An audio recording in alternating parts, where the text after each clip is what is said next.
I want to open up with our thoughts and our prayers are with the University of Virginia and their staff, the families on the tragic event that took place. And we're certainly praying for all involved in that situation, and terrible, but our thoughts, our prayers are certainly with them. Ole Miss, obviously very explosive on offense, running the ball as good as anybody in the SEC. Pretty balanced still, though, with about 265, about 225, somewhere in there. Very explosive, have great skill. Mingo, Judkins, a running back, Dart. I mean, really, really fine talent, skill-wise. And I mean, that's not saying Heath, Watkins. I mean, they've got really good wideouts. Defensively disruptive. Run a 3-2-6. Can get after the quarterback. Have been blitzing more of late. I think more in the run for the run game, trying to slow down opponents' runs against them. But they're playing extremely well. Obviously lost a close game Saturday, but they play extremely hard, well coached. We are looking forward to having a night game here. I think it's our first, I think it's our first night game of the year.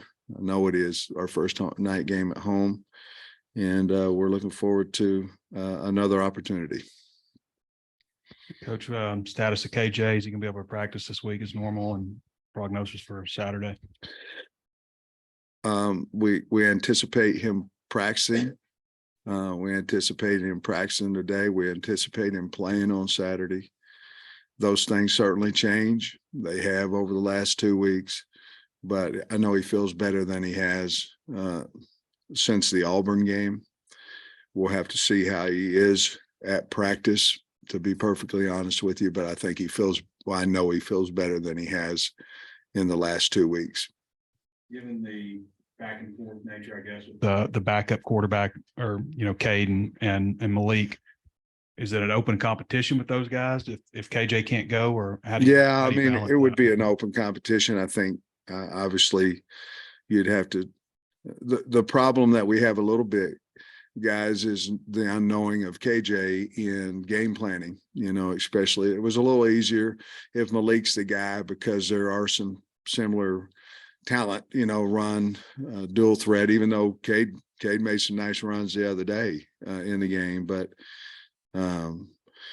I think our team and our staff, and we just want to know if he's going to be available or not, if he's going to play.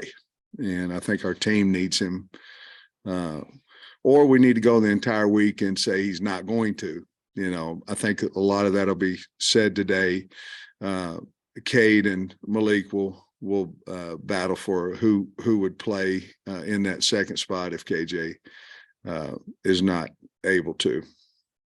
You mentioned on Saturday that you had changed practice up a little bit at the end of last week and done a little bit of different kind of motivating tactics. Is any of that going to carry over into this week? Absolutely. I mean, we lost the game, but it would be hard to say that we didn't play an excellent game on defense.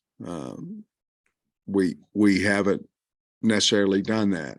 So we're going to take what we think helped us, the way we practice, some of the things that we talked about, the way we prepared before the game. We're going to take those and continue to do those things. And then we've got to get our offense going. A lot of it will dictates with a healthy KJ Jefferson as well. But if we don't have him, we've got to do a better job of hanging our hat on something, throwing the ball on first down, loosen up the box a little bit more. When we do that, we're not playing fast either. A lot of it is we're not getting that first down. Once we get a first down, we can play a little bit faster. We haven't been able to do that. Those are some things that certainly we talked about yesterday as a staff. Talked about with the run game slowing down a little bit, just the blocking issues, but you also mentioned just an inability to break tackles. Just what can you attribute that to? Because it didn't seem like that was an issue for these running backs early on. I don't know that we've ever been, in all honesty, a great skill guys breaking a lot of tackles. Now we've had some huge holes that they run through, and there's a difference in breaking a tackle when you're between me and that, and then when we're between you and I. There's a difference. You have more space. You know, you can throw a fastball. You can run sideways and cut. You can do different things. We're not getting those opportunities, so it shows a little bit more when you're closer to a guy. It's harder to make them miss, harder to run over them. But LSU's back did, you know, and the first guy, it seems right now, whether it be a ankle tackle or whether it be whatever, seems to be getting us down, and we've got to certainly work on that. And a lot of us just conscious. We got to run with a demeanor of the first man is not going to get me on the ground, and I think that, you know, we've got to be better there. Sam, do you have an update on Slusher and Ant Brown's status this week? I don't know exactly yet what we're going to do. They're going to practice. Obviously, Ant's on the scout team, so he'll go there. Slusher will go back up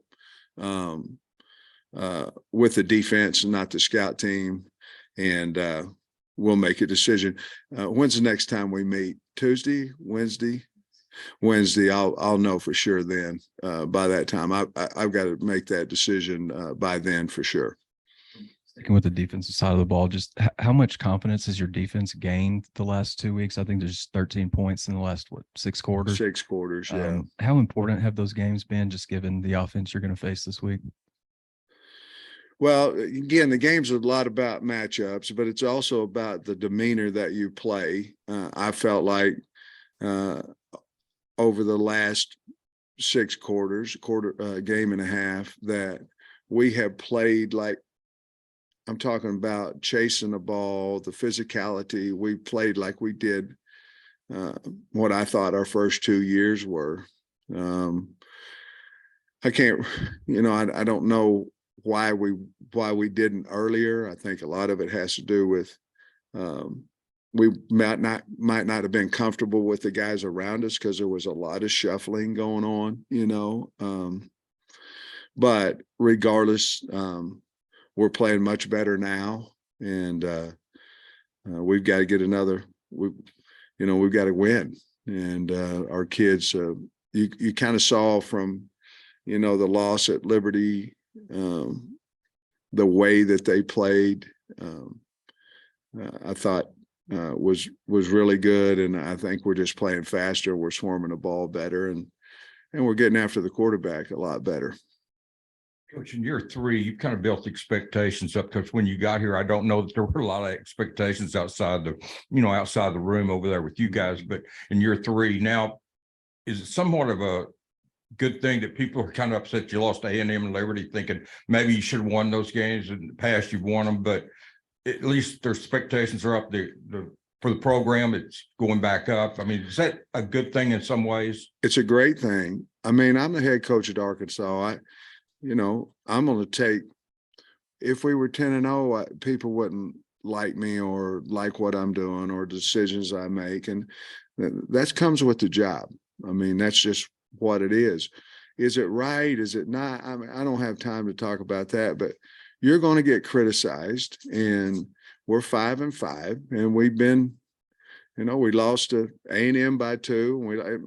Last year, if you go back, we beat Mississippi State, at the end of the game. We beat LSU in overtime, or we're 7-5 last year, or 7 and whatever it is, 2-2, 7-6, I guess.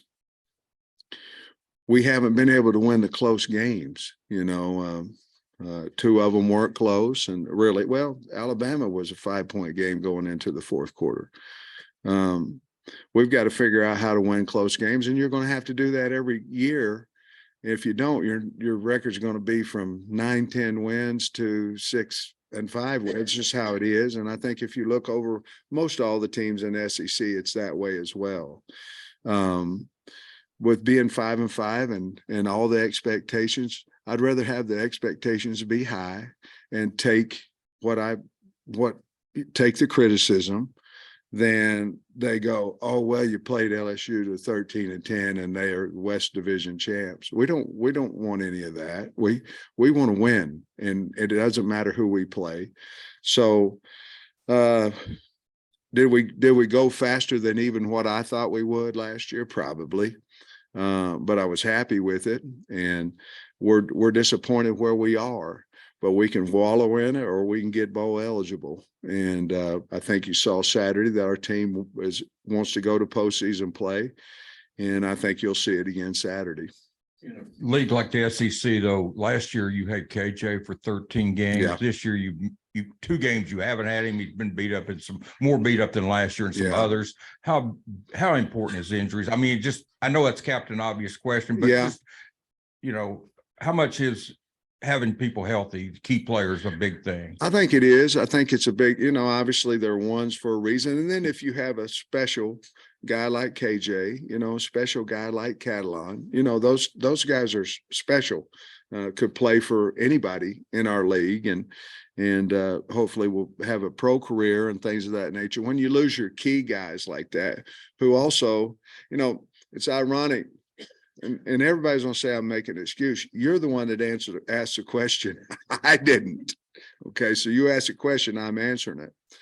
But we had 4 captains walk out there the other night, and I'm going, well, KJ's one of them. Wagner's one of them. So 2 of your 4 leaders out there are not playing, And so, yeah, I mean, we did learn a lesson from COVID, that if you cross train and different things of that nature, then you can go out and win games. Now, we didn't win a lot of them. I understand that, but you can go out and win games if you're prepared. And this year, it's just been a rash of injuries in the secondary, and we never quite got on target or got comfortable with each other until the last game and a half, probably. And then when you lose, and anybody, you go out in the conference and you lose your best player, your quarterback, it's going to affect your football team. And it's not only about affecting your team, it's affecting how people play against you. If you've noticed the box numbers, the amount of blitzes we're getting on rundowns now versus what we did before with KJ running, it's different. It's a different number count. It's a different schematics that people are using against us. So it's going to take away some of your rushing yards because they're not afraid of you. They're not afraid of that slant anymore. They're not afraid of that go route off of a play action read. They're not afraid of it. And part of that is having the confidence. We need to have the confidence in who's ever there as a 2 that we still do that, because we got to back people off of us. You mentioned Ole Miss is blitzing. I think they're 3rd in the conference in sacks. Is there any kind of pattern to it? Are they sending different guys? What's it look like? There's a pattern to it.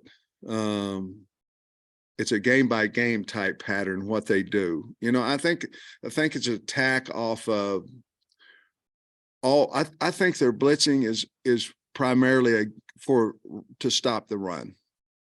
And obviously they have their, what I call pick twist blitz, where they'll walk up their Willie linebacker and he's really a 3 technique, but they're using it as what I would call a TE, but really it's a WE, which has been really, really good for them because they're fast and quick. They have gone lately into a much more movement blitzing style than what they had been earlier in the year when they were giving up a lot of rushing yards. They're defending better in the secondary. I think that's probably why they're able to do that. But there's really not a pattern to it unless it's just game by game. We have an idea of what we think they're going to do against us because they've had success with their defense against similar styles that we are. so we have an idea of what they're going to do. And the bottom line is they're either going to bring a blitz to the back or they're going to bring it away from him. And that's what they've proven to do. And they may do both, but most of the time they start the game with a formula of how they're going to adjust to where your back is and stay with it. I want to also ask you about the series with them. You know, you were involved in the Henry Heave, the 52 to 51 last year. I mean, both games had big 2-point conversions. It's just been a wild deal. And I just wonder what you think about maybe the back and forth you've had with Ole Miss. Well, it's always exciting to play Ole Miss, and especially with Lane being the coach, and all that. He's, a popular man, great coach, all those type things. And he's got them, he's got them going.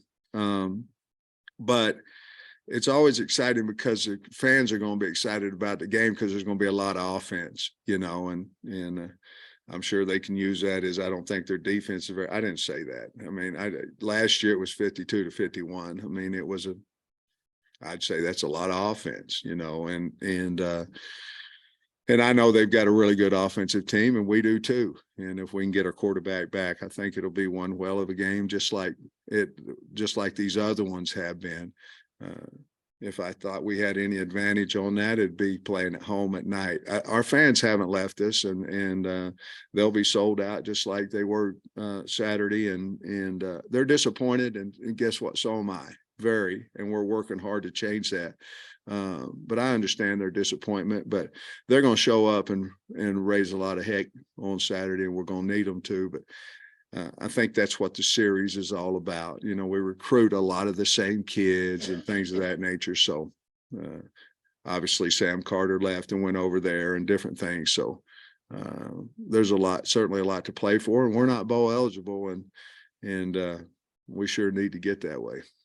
Coach, specifically on their offense, Judkins, the running back, and then their offensive line, what have you seen from them that makes their running game so successful? They've got, one's from Conway, but they've got two really good tackles. Pettis is a huge man. I'm kind of interested to see how big he is when I walk. I've had some big linemen. This guy's a mountain. They've got the three interior guys played together for a long time. And Jeremy James was the guy I recruited at Georgia, and he ended up going to Ole Miss and he's played tackle, but I think they really are in sync. They got those three veterans in there, really are in sync together timing wise, and they pull really well. Run a lot of different offense. They just spread you out, and they flood zones and different things. Judkins is a really good running back, really good freshman, can make you miss, catches the ball extremely well. I think he's a big time threat coming out of the backfield, and got really good speed. But he's probably, Dart, transferring in there certainly helped him big time, but he's probably the guy right now that him and Zach and Evans, but he makes them go now, and they're hard to tackle. They run downhill. They remind me a lot of, that attack of what Mississippi State, they had those backs that just went, and that's what these guys do. Sam, how'd you think Tykees played the other day, first SEC start? Ricky was saying that's always a tough deal. Tykees, and Cody and I were just talking about before I came over here. I thought for his first start against a really, really good opponent in LSU, I thought he did a really good job. I did. I mean, obviously the sack at the end of the game, but yet even that one there was, our running back bumped him. Now he was getting beat and things, but our running back bumped his left hip and had him open even faster. But I thought he, for his first start and all those things, I thought he held up pretty darn good. And then Dart, what have you talked about their running game? What do you see from Dart at quarterback? He's a better runner than I want him to be. He's smart, accurate, not afraid to throw a back shoulder throw. I mean, he's good at that. But I mean, he's got some really good receivers that can catch the ball as well. But he seemed to me like be very comfortable in the offense. I'm really concerned about his running ability because he's good at that. Or Ole Miss and you too, but Ole Miss and LSU, just what they did in the transfer portal, looking at last year, I think Ole Miss brought in like 17 guys or Yeah. something. LSU brought in a ton. You guys brought in a lot. Yeah. Is that changing your perception as maybe even as the year goes on and just how much an impact the portal can have? Yes. What's happened now is you're not locked to 25. You're locked to 85. And so, if you look at Ole Miss, I think 5 or 6 of their starters on defense are transfer portal guys, and offenses. I don't think quite that many, but they've got a lot of receivers that transferred in there, not necessarily starting, some are, but that transferred in there. Obviously, Zach Evans is a transfer guy, Dart, so yeah, it has. To be perfectly honest with you, I'm not gonna sit here and be bullheaded and lose a whole bunch of games and all that stuff, but because I don't believe that maybe that's the right way to do it. You know what I mean? We had our share of transfer portal too. I hate the fact that we can't go and we can and recruit, 20, 25 high school kids every year. But the world doesn't wait on you long enough. You know what I mean? If you're trying to build a program within 4 or 5 years, you get to year 3 or whatever, and you're gone. You know what I mean? So, and everybody wants to win now. So yes, I think it certainly has changed the way that I've looked at the transfer portal too. It's almost like for us, it's always been, where is our immediate need? That's where we're going to go. And that's it. We're going to tell the kids that we have on our team that, we need either depth or we need a starter there. When we do that, we know that.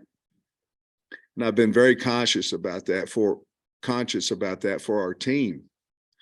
But now I think if you have a really good player, regardless of what position he is, and he wants to come, you take him, and before I wouldn't do that, before I was like, no, I'm going to be loyal to these guys. They're plenty good enough for us to win the SEC and stuff like that.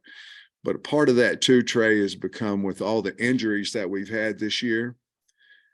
Your backup better be as good as your starter or close to it, and that's maybe shown a little bit for us this year, where if we'd went in the transfer portal a little bit more, maybe we'd be a little bit better off record-wise. And hopefully team-wise too. I don't think you've been asked about Dalton, but how's he doing? He's going to practice some today. My philosophy on it is that we don't really ever say a kid's out if he can do something. What we do, we always go to Indy and we check him to see where he's at in individual. And if he's capable of doing a little bit more. Sometimes, the philosophy is to get them out to practice. You know what I mean? And sometimes they're not as hurt or not as sore or not as whatever as they think they are. And obviously, if you've got the right kid, he wants to play and things of that nature. Our coaches can look at him. I can look at him, get a feel of it. That's what we're going to do with Dalton today to see how far he can, see what he can do and the length of time, with also being smart. We're going as spiders today, but just like we did last Monday, but kind of see how far he can go. I'd say maybe the results have been better overall since Barry's moved to the sideline. What's the benefit? Just being able to look the players in the eye and that kind of stuff, or what do you think? Well, I think part of that certainly is being present. The kids have a lot of respect for him. He's up there, he's away from it. Now, we won 9 games last year with him upstairs. You know what I mean? I think, to be perfectly honest with you, I think we decided that with him on the sidelines, he could explain the changes and things like we changed our unbalanced formation Saturday, what we were going to do, what we went into the game it didn't work, and we changed it. I think we thought that his presence on the sideline and his ability to make changes himself, besides through the headsets, I thought we needed that, and I think we felt like it would help us. And so that was probably the original reason why we asked him to come down. Is that you saying, hey, let's try to mix things up, or his idea? Yeah, I mean, if it's not working, you gotta, you can be bullheaded, or you got to try to fix it, and so that was, I believe that was a BYU game, I think, maybe. And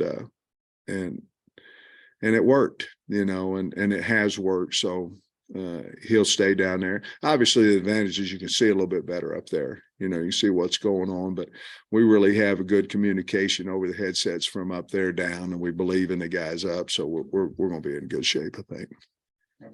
Yeah, I don't know if the weather had anything to do with the scoring, but you're playing at night. It might even be colder. I hope so. So you said you maybe the fans are expecting a shootout, but it looked like the weather might have impacted the scoring last week. Yeah. So what do you think? It probably did, Tom, to be honest with you. And the colder, the better, and obviously we have to score points too. We have to run our offense too, but we're rooting for a freeze out if we can get it, On LSU's last possession, the one that started with 4 minutes, Yeah.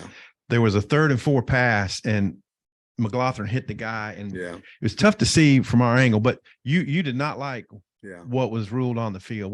Yeah. How did that go for you? Not good. I mean, what can I say? Nothing. You can say whatever you want. We've sent it into the SEC office, and I'm sure we'll get something back from them, but no, I didn't particularly like it. Thanks, Coach. Thanks.